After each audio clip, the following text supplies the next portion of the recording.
and really pleased to have Kate Freedman with us today. Me and Kate have known each other a little while, and we've um, met in other capacities with other networking groups. A lot of people have shown interest in this session, and on the online when we've been advertising it, people are saying, "Love Kate, love her work, can't wait to attend." It's a really interesting topic, this sort of business side of coaching, very great supervision topic because there's so much in there as well. So Kate has got some amazing stuff out there. I love her book, and I'm sure Kate will share that with you as well. Kate, without further ado, over to you, and we appreciate your time today.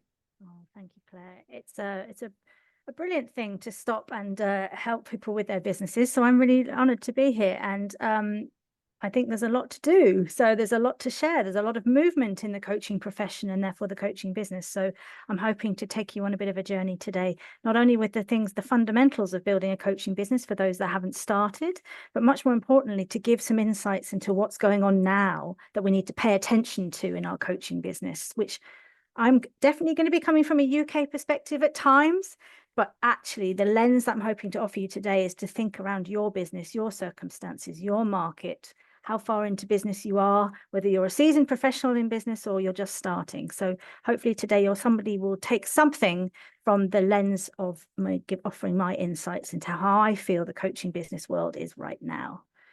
I'm going to use some slides, and I'm going to encourage questions to go into the chat as we go, with hopefully a Q&A towards the end of our time together. And as Claire said, she's keen for us to make sure there's some space for that, and also some space to end well today.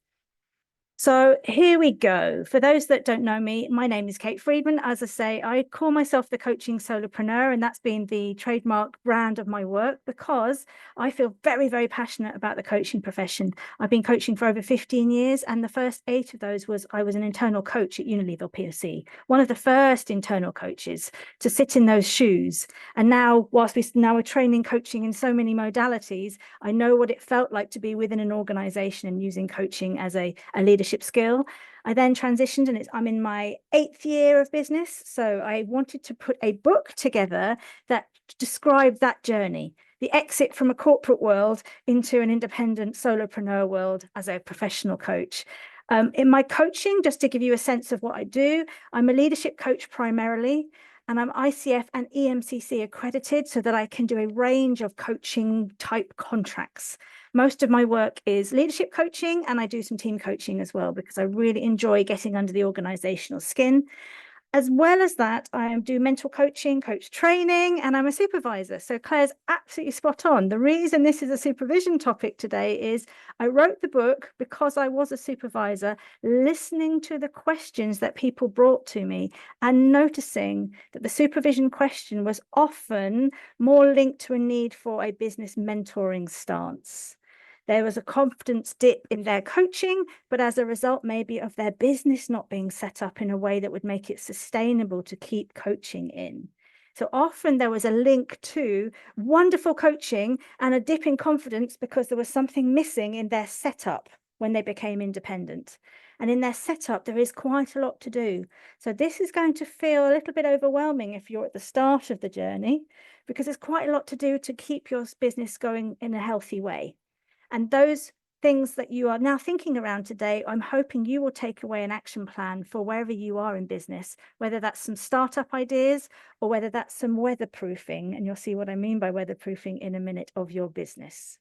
You might be much further down the line than I. That's okay. It's about noticing what we need to notice to keep ourselves going. So first of all, hello from me, a fellow coaching solopreneur.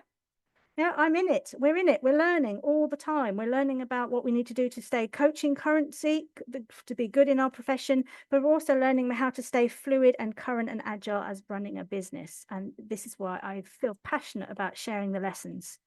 So I'm going to show you a little bit of reflection of the journey I had from exiting from a company into being a solopreneur, and what I learned along the way felt important to share with others. I'm going to show you the coaching house model, which is part of the basis of my book, which was designed to help many, many coach training companies have a side of their provision, which was to say, actually, you may be beautifully trained in coaching, but here's some things to pay attention to, because we need to deploy these things, not just as contracting for sessions, but contracting to do business. So there were lots of ins and outs around the learning that was still had to be had post-training courses. And then I'm going to do a very quick whistle-stop journey into what to pay attention to right now. So whenever we're reviewing our business plan, and I wonder if that's already provoked something in you, do you have a business plan? When we're reviewing our business plan, what do we need to keep paying attention to be agile, to be current, and to sustain our business? So we'll do a little bit of that today as well. And hopefully you have a chance to look at what you're building, what you've built so far, and what you need to do to weatherproof your build, because we use this model of coaching house, so weatherproofing feels fit for what we're talking about. So before I show you the model, again, just to remind you the basis of this work, which I wrote 3 years ago now, and the book's been out there in the marketplace 3 years, it's because there is always a business reality to the coaching profession.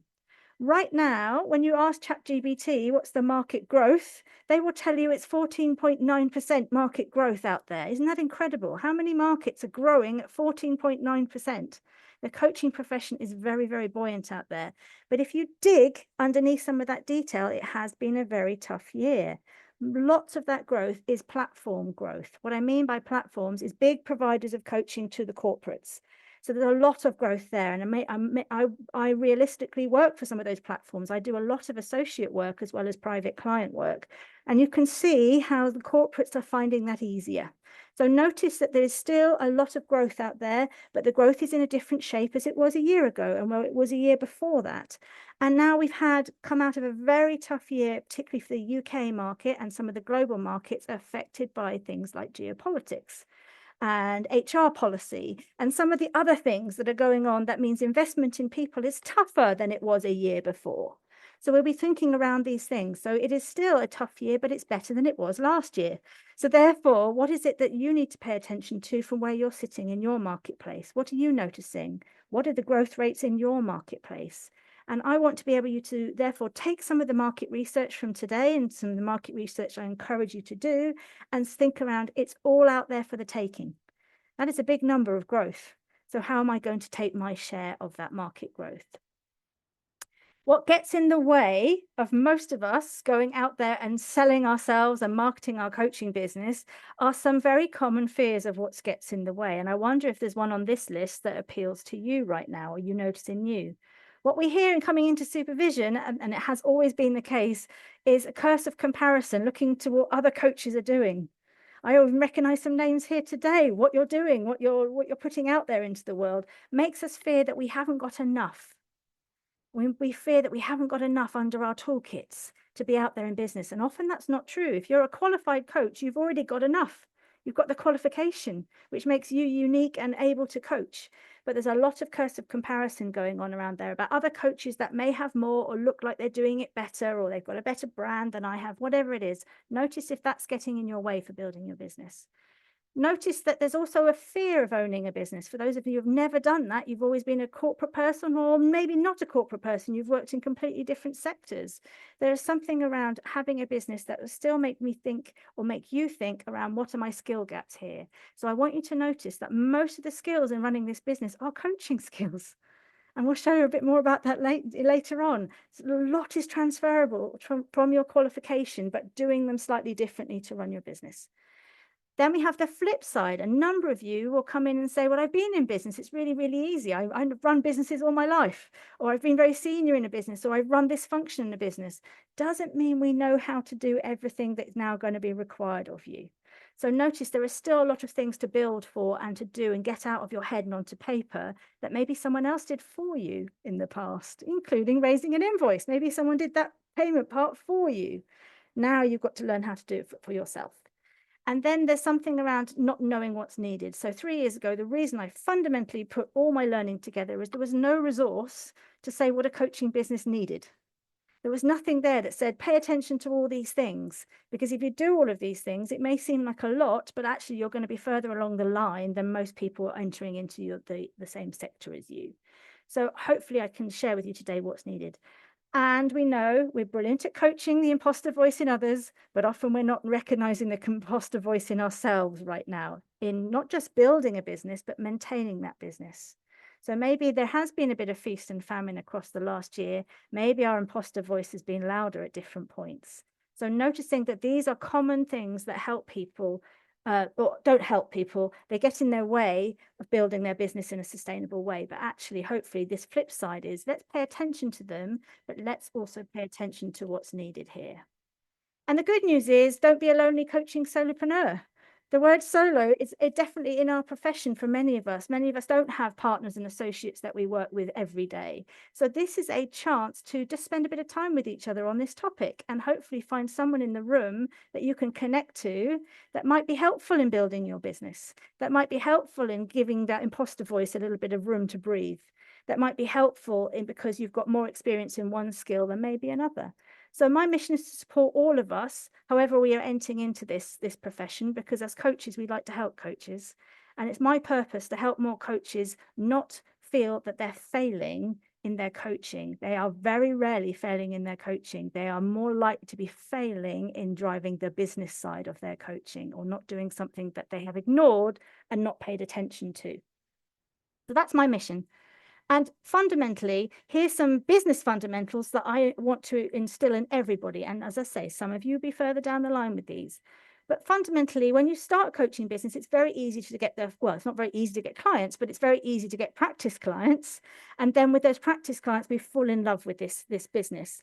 And we fall in love with it, but we maybe haven't done some of the things that we need to do underneath it, the business foundations, the why we're having this business in the first place. It's a powerful thing to discover for yourself. We also need to learn to self-manage ourselves because we're going to be busy once we're up and running. We're going to want to deliver the majority of our time. But the reality is there's lots of other things to do for the business. For every hour of coaching, there's going to be 2 hours of other things that you need to do.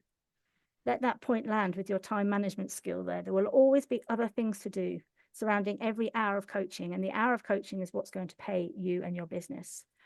So notice that there's a little bit of how do we get into business ambitions here? How do we self-drive ourselves to do more? How do we learn to be familiar with who we are and what we have to offer and our uniqueness? How do we overcome this marketing side of needing to market ourselves to get clients to see us?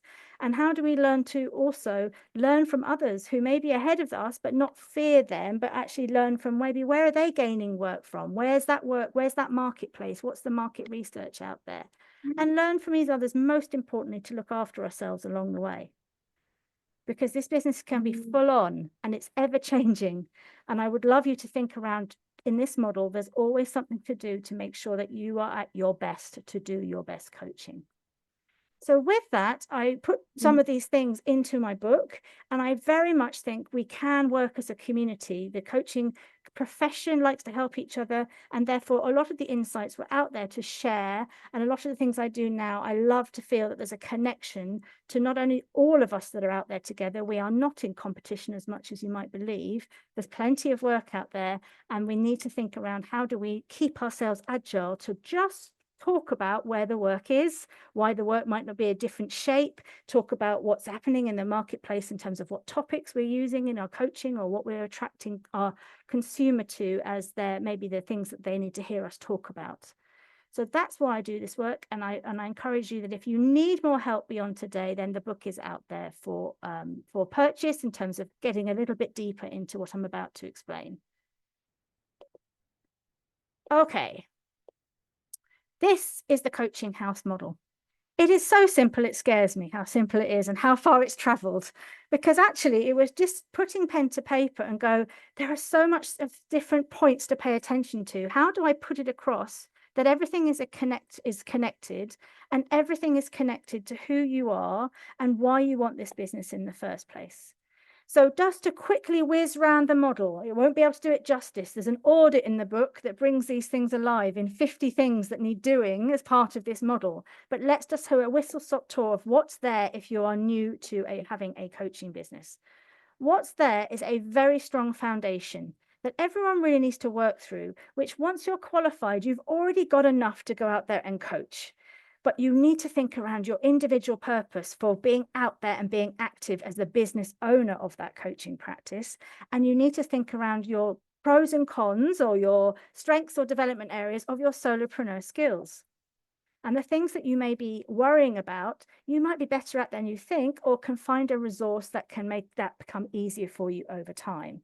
So the foundation work is very, very crucial. And the why work, the classic understanding of ourselves and understanding of why we want to be into business, can then actually translate into the left-hand side of the model here, that we need to have a business plan that is full of purpose, that is full of deeper understanding of why we are in business in the first place, because why and who do we serve are fundamental questions of why you're out there doing this thing called coaching. So doing that work is critical, and there's a number of exercises in the book that can get you deeper into that. And that comes from my Unilever background, where a big proud moment for me was helping now up to 60,000 people have gone through the Leading with Purpose program. And if we can understand that and understand why we do what we do, why we get up out of bed on a Monday morning, we are much more likely to translate this purpose thinking into a business with purpose and working that out. What does this mean for you? What does this business really allow you to do? Who does it allow you to support? How does it allow you to coach in the way that you intend to coach? So if that is a crucial part of the business plan, then we have to not forget that we need to set up the business correctly. So that's the company name and type. We need to be really strong on our, not just our coaching ethics, but our business ethics. What are we going to say yes and no to under pressure and under feast and famine conditions? What are our ethics of our business in terms of what organizations we want to work with, what types of people? Where are we ethically boundaried by? Where are we ethically bounded by? If some contract came into us that we weren't sure fits with our coaching philosophies, what might we do with that? Because in a business, you will have to have some kind of gateway. And this is an example of, you'll be trained in ethics in your coaching program, but what are your business ethics? And have you actually got them out of your head onto paper, so that if people challenged you on them, you would know what they are? Then we have the policies. So I don't want to scare you, but there's a lot of legality to running a business. And I'm going to go into some of the changes in those legal positionings that have come up in the last year. And certainly since I started, the landscape of the legal side of your business has changed immeasurably. And we can always guess why, but AI has a lot to do with it as well. There's a lot of things that keep coming at us that we need to be clear on what our policies are. We have data protection policies in the UK. We have GDPR. We have global privacy policies that we need to pay attention to. And now we have something called an AI policy that if you haven't got it, you may think about what it might need to be, whether or you use or not use AI. So just notice the policies part of this model is ever changing, but have you sat down and wrote out what your business policies are? So that if you were challenged on them by a consumer and a client or an organization, you have those things ready, because there is nothing worse than needing them in 24 hours time because you've got the gig and suddenly you're asked, what is your data protection policy? So notice there's quite a lot in that bucket, and I'm sure you're all aware that we all need to protect ourselves in terms of insurance and what is our limited liabilities policy, because coaching is getting into and walking into other people's worlds, both into their heads, their hearts, and their organizations. So again, you need to feel protected, and you need to offer that to protection beyond confidentiality to those that you're contracting with. So again, a heavy start to this model, but a very important, powerful point. You've learned a lot about session contracting, but have you learned a lot about contracting for the real business of doing this work?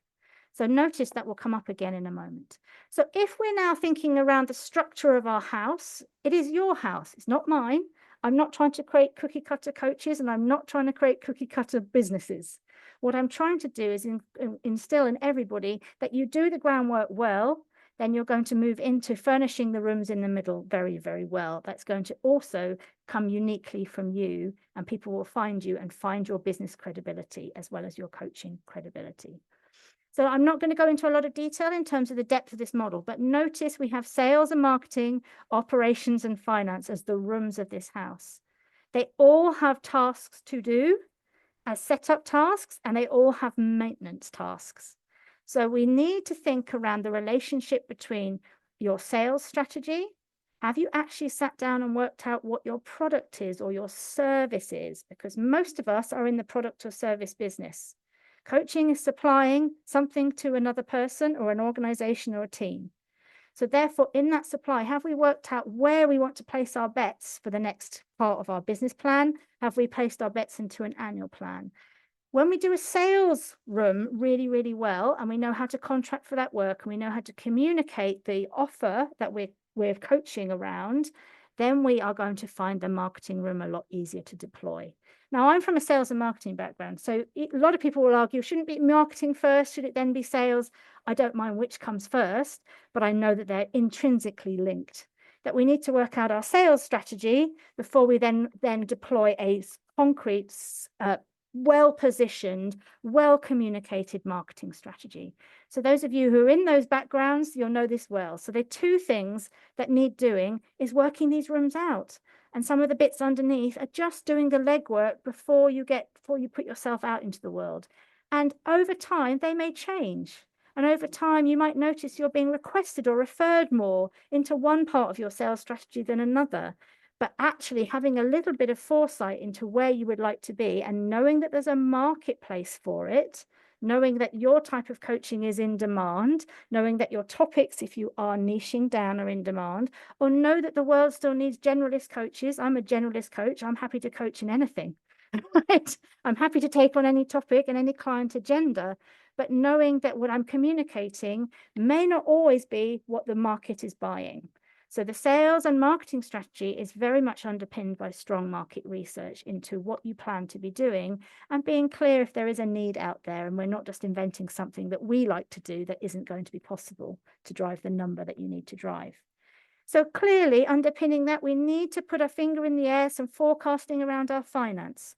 Why most coaching businesses fail is because of cash flow problems.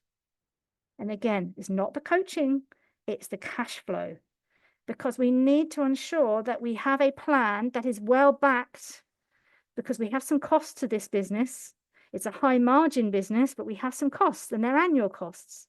Things like Zoom, things like our memberships, things like our cost of our maybe an accountant to help us. There are some costs to other things that you may want to do for your continuous professional development or your self-care. There is a small amount of cost running any of this business, and those costs will be annual. And then we have the ebbs and flows of customers. Not every wonderful plan will come to bear exactly as you think it will, in terms of where customers arrive, where they want to book you, when they want to work, where they want to work. All these things are going to be a little bit of guesswork until you're used to forecasting, until you're used to how you're seen, how you're referred, until you're seen into what my revenue streams are, which ones are working for me right now, which are not. So notice that some coaches avoid the depth of that forecasting because it is very difficult to do at first, but they haven't necessarily gone and asked other people. What does your business look like? When are your busy periods? When are your quiet periods? When do your typical consumers like to work? Is it a Friday? Is it a Monday? Are they available in August, or does it go quiet in August? Most coaches are pretty happy to share where the ebbs and flows are of their business. Maybe we just haven't asked that questions because we're a little bit afraid of the answer, because it is a big part of going into a coaching business that 94%, and the ICF have a report every couple of years, but the last report said 94% of coaches do something else as well as coaching. So when I talk about revenue streams, it's because you heard in my introduction, I have lots of things that I can do to flatten out the ebbs and flows. I can do associate work for a bigger chunk of revenue stream, whilst I think at the moment getting private clients is tougher. And I'll explain why in a moment. So revenue streams and your balance of your work, your balance of your flow, the balance of the other things you need in your life, are all part of the finance room. And I've stayed there for a little bit longer because I want to be clear that sometimes that's the place that people are afraid of putting the numbers out on paper and testing themselves. But a good financial goal is very much an important part of seeing if your sales offer is going to work and your marketing is working for you too. And then, of course, and I can't move forward without going back to it, and I'll explain, this model was written 3-4 years ago now, but actually it's exactly the same for most business coaching businesses today, but there's a stronger emphasis on some rooms and some topics in the rooms today in our profession than others. So in the operations room, I'd be writing a different chapter right now about technology, because we need to be abreast of what's happening in our profession, what's going on in terms of what clients may want or not want in our technology. Do they want AI or don't they? Again, it will very much depend on your marketplace and your positioning and your ethics. But it will also be very important that if you are choosing to listen to the marketplace and respond, are you doing that safely, legally, and have you got that offer as sweet as it needs to be for the data protection that some of these tools might also need you to put into place? And I'm going to come back to that in a little bit later on. So protection is about your safety, your client safety, and your business safety. So a lot of the operational things are not just how they used to be. How do you work from marketing, conversion call, proposal, delivery, evaluation, all the steps in your operations you need to be clear on based on your product offering, your service offering. But now you also need to be clear, what is the interaction space between me and my client? What does that need to look like in terms of operational models? And where do I need to keep us safe? And that's a very, very important part in making sure that our profession works to strong standards in its coaching and strong standards behind the business as well. So the operations room does link to our policies, but so does everything else. So just notice there'll be something in this model right now where you're thinking, yeah, I've got that covered. I've always known about that. Yeah, that's absolutely fine. But there may be something that's tweaked your interest here today that you think, I haven't actually spent enough time on that. Or that could now be a critical reason where I am not seen how I would like to be seen. It may be that it's about business credibility more than your coaching. It may be that you haven't got a great referral plan up and running in your sales and marketing. It may be that you're just not being seen. Or it may be that your model, the way that you're putting your product together, is now not sustainable because the marketplace wants something else. So again, this model can always be used as a review point. And the last point before I move on is, let me be really clear, self-care and support is absolutely critical. We never stop learning. We never stop learning how to run our business, but we also need to take care of ourselves. We need supervision. We need to be working with other coaches. We need each other in our network. And I'm hoping you can see that that's why it's the place that lets light into our house. It lets insight in, and that's why I do what I'm doing today. So just notice that that might feel overwhelming for some. For others, it might be very much reassurance. But it's because there's something here around what solopreneur skills really mean. And what they really mean is having a mindset of running the business where we can be as free and as able and as resourced to be the best coach we can be. And as I said earlier, a lot of the skills in running the business are the same things as where we get our absolute buzz from coaching. That it's about awareness, it's about learning, it's about listening, it's also about courage and risk-taking, it's about communication, and it's about putting yourself out there and running the business as the CEO of your own world. And therefore, what I'm hoping with today is I want you to notice the journey that I went on, but actually my mission today is to help you also know your market. Because it's not easy to find out what's going on out there. And we can follow each other's work, but often we're not really having the conversations around what we need to pay attention to. Is that making sense so far? Wonderful.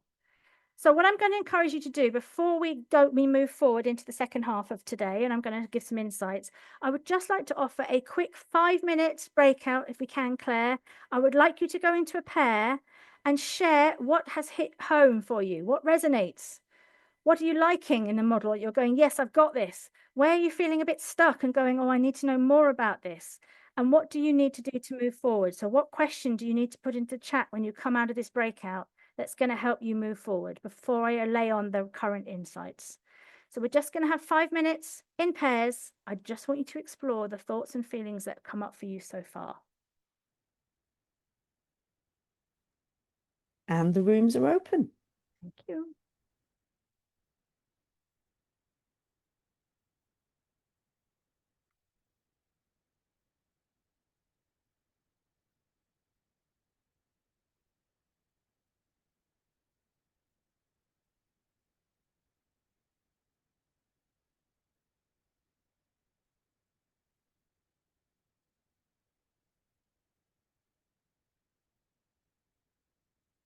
Just moving a few around to I've ended up without someone. I'll pause the recording. Tell the most people that wasn't enough time, and I appreciate it, but it's a dip in time to help you reflect. And I wonder if we could place in chat any questions or any observations or anything that you noticed, that just unpacking the model in your head with somebody else, what came up for you that could be an action plan for today or an action point for today. And if you've got a question, I'm hoping we can get there. I'm going to keep racing forward. I talk even faster in this bit. I do apologize, but I want to give you a lot of insights into what I am thinking and feeling and what I'm hearing from other coaches right now. So I've used the PESTLE model. For those of you that may be team coach trained, I just every now and then encourage that when you're doing your business reviews, take that wider lens. Have a think around what you're reading in the newspapers, what you're looking at in the HR magazine or wherever else you're getting your research from and your understanding of what the world is experiencing right now. And just, I would love you to encourage you that as you hear me unpack my PESTLE model that I pay attention to for right now in my business plan, what's coming up for you, for your business and in your marketplace? What thoughts emerge? And make a note of something that you need to pay attention to. So the PESTLE model, we start with politics. We cannot ignore that the geopolitics in the last year have affected every small business, and they've affected anybody in business, and they've affected businesses themselves, and they've definitely affected coaches in their business. So there was something significant that happened back in the autumn here in the UK around this part of the ERP laws that came in for HR people in terms of management and cost association for every employee in a business. So if you were coaching in the UK or you had companies that had coaching clients from the UK, the HR function, and I'm from an L&D function at Unilever, suddenly struggled because their budgets were cut significantly until the cost per employee could be worked through in a new profit and loss. I can hear people nodding. Therefore, suddenly it went quiet. It was like the dark emerged in October. So all the proposals that were out there for consideration were on hold. And they were on hold because the budgets were uncertain. And when the budgets are uncertain, and typically in coaching, if you work in cyclical nature, October is the time where HR spend and L&D spend is released for the next year. And you will end up picking up business in around October time that will serve you next year. The business cycle tends to start again. So unfortunately, what happened at the same time was that the HR and L&D cost per person changed. So we need to be aware of what happens when we have government changes, government initiatives. And I won't even begin to think around what the US implications of that election served everybody differently, but it did. It affected the global companies. There were lots of things, topics that they didn't want coaching around anymore, or they did. So again, noticing that the geopolitics, the timing of some of the budgetary and policy changes last year changes the coaching market temporarily and possibly forever, until its clarity came through in the spring, where they couldn't wait anymore to spend the money because they still had the same problems, the same crises, the same issues within corporate life. So if you're banking on corporates, you've got to pay attention to the political implications of where corporates are right now and where they want to spend money and where they can't spend money. And therefore, you'll notice that the political changes have changed their policies, and they then became more demanding on us coaches around our policies. Could we demonstrate a stronger return on investment? Became quite a big question. Every penny counts became quite a big question. Every challenge from procurement became more telling because of the cost per employee changing significantly for HR functions to wrestle with. So that's the first one. Just notice that's what my experience was of the last year. It all bounced back a little bit in the spring. But we need to be aware of these things in terms of our business planning and our annual planning. So what's going on in your marketplace? What do you know to be true in terms of what the corporates might want, and what feeds through to the independent purchaser? There was a little bit of change there too. If they are a private client or a private client with their own budget, they still had implications, and we had the cost of living crisis that is still with us in the UK, and it's a global cost of living crisis. So again, if your private client is opening their own purse, how much can they realistically afford to invest in themselves versus the cost of other helping professions that are also on offer to them? So are you paying attention to the cost of therapy in your area, the cost of training in your area, the cost of other things? We are all in the same marketplace. The gig economy means that we need to pay attention to the purse of the individual as well as the corporate. And for many, it meant that in my examples of where it affected me is even though my client was corporate, they couldn't get the budget through their corporate, but they still wanted to spend some of their discretionary spend on coaching, but they couldn't afford to do it the way they used to. So I had a number of clients at the beginning of this year coming to me and saying, Kate, I can only afford 3 sessions this time because I've got to, that's all I can afford until my new personal discretionary fund comes available to me, right? They had £1,000 a year per leader to work with on their continuous professional development. But that meant that they could only afford this much coaching. Ethically, you've got to work that through. Is that in your belief states? Is it in your principles? What is their objectives for that coaching? What are they hoping to get in terms of value for that coaching? Would 3 sessions be the right or the wrong thing to do for you? So just notice, again, your product offer may have changed this year based on what people can afford. So just notice there's something there, and also just noticing the rates of other things that are on offer to them, which if you're a life coach, that's a powerful thing. We need to pay attention to the other things that are available to people. So just notice the dynamic of the economics around your offer and whether your offer should change, could change, or will change based on what people are asking for you. One quick story for here is that one very big corporate client that I have was very happy for that discretionary fund to go through on a credit card this year. That's never been known before. For previous years, it would go through procurement, it would be a proposal, it would be an agreement, it would be understanding their payment terms. This year, it was a credit card spend, but it was limited to that credit card. So again, notice that that is what's happening out there in terms of how people can access you, find you. What do you need to be ready for? What does that mean for your accountancy systems? I don't know. There's lots of thoughts that come from this. Then we have the definite pressure, as I said, on the return on investment from those that can afford it or still can afford to use their budget for coaching. There's a lot of restructuring going on there. I think I have every client conversation I've already had this week, and we're only on day 2, has been about restructuring teams, change management. It's been about forming new teams. It's been about a lot about the fact that there's a cost pressure and there's also a restart needed. But in the meantime, there's obviously the sad part of policy and making people let go of and some security risk to their own roles. So notice we have to be aware of the economic situation and some of the things around us. We need to keep reading the newspapers. We need to keep reading the trade professional magazines that our clients work with to understand what is happening out there so that we have empathy and understanding. It's not that we're coaching them specifically. We do not have any expertise, but we have empathy and understanding for what's going on in the world economically. And therefore, we come better in our proposals and some of our pitches or RFPs or however you get your business. Really now we have to nail the value of the objectives a little bit more, which is a dangerous game for coaches to play because we don't want to make promises. We don't want to make promises that coaching ends up here, particularly if we're in the mindset and behavioral game. Right? If our product is about people doing better, are we putting a number to that? Very, very dangerous. But we're not always in that space. But are we helping them transition, transform? Yes, we are. But what value can we attach to that? Is it retention of people? Whatever it is, whatever is the economic situation in that organization, just be aware that you will be more challenged on the value of the work.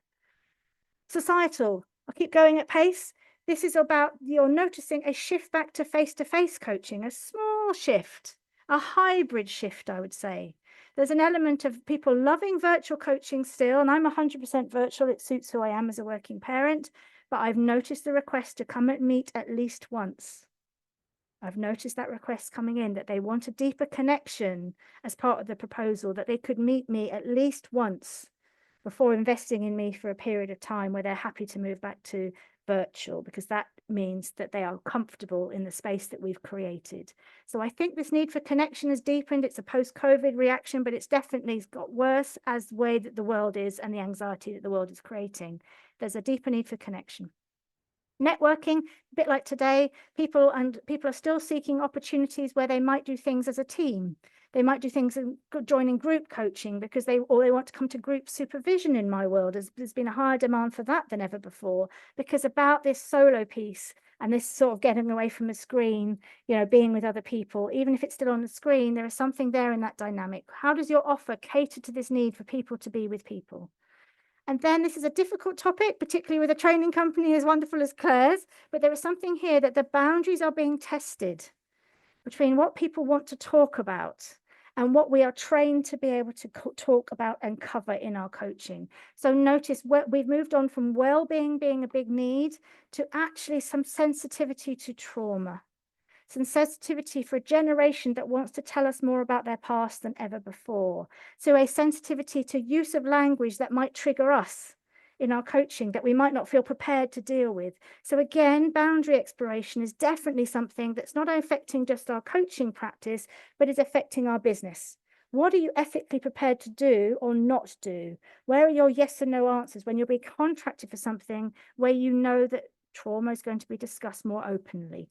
What are you going to do with that? What's important for you to notice and know and be prepared for as a business, let alone as a coach? And then we have an absolute wonderful thing where neurodiversity is definitely a topic in the room within the first 5 minutes, should the client want to discuss their needs. So again, how much are we trained in neurodiversity, coping with that? Should people be seeking specialist coaches who are well trained in neurodiversity or not? Again, what is our positioning as a business when our client openly wants to unpack they need a bit more for us in our agreement and our partnership, because they know what they need, because they're familiar with their learning needs, they're familiar with the neurodiversity needs of coaching. So where are we ready for that? Is it in our product offer? Is it not? What are we stating is important? So notice where that might fit with you and your model. As I said earlier, and again, I'm very, very aware of time now, we've got this AI issue looming in our profession. I have not known so many coaches ask me to have a transcript than ever before of the coach session, or using their own company AI model to follow the coaching conversation, to prepare their action plan, to prepare their learnings, and to be their companion after the coaching. So again, what is your position on this? What is your position on having the transcript or the AI companion, or more importantly, their AI companion that they will have running in the background that you will have no control over checking? So remember, we have to protect the liability of the conversation. So as soon as you press AI companion, I asked Claire to turn it off today, we know that we have to be legally safe and boundaried.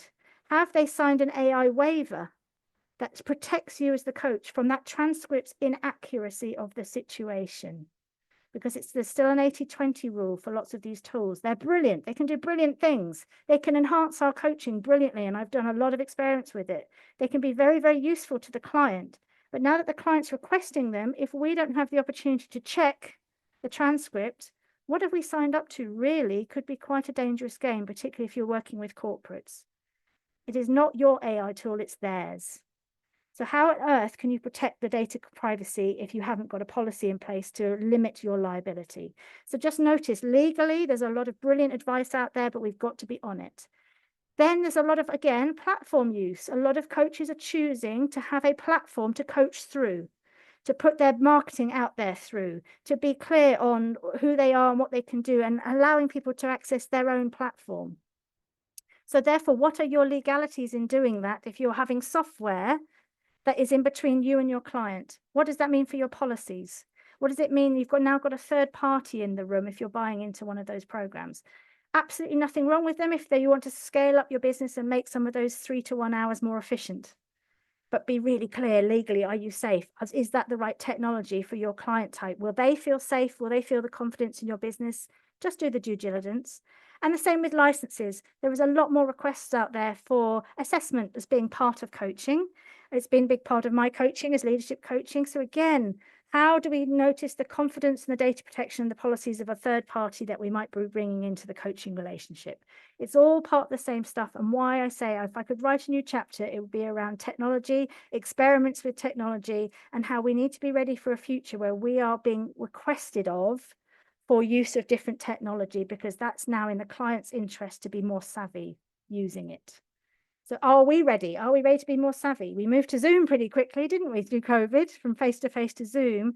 Are we ready for the next bout of client requests, or are we ready to say no? We might want to stay completely away from AI, but are we ready to say no when it's requested of us? So I noticed that's a big part of it. Lastly, second to last, legal.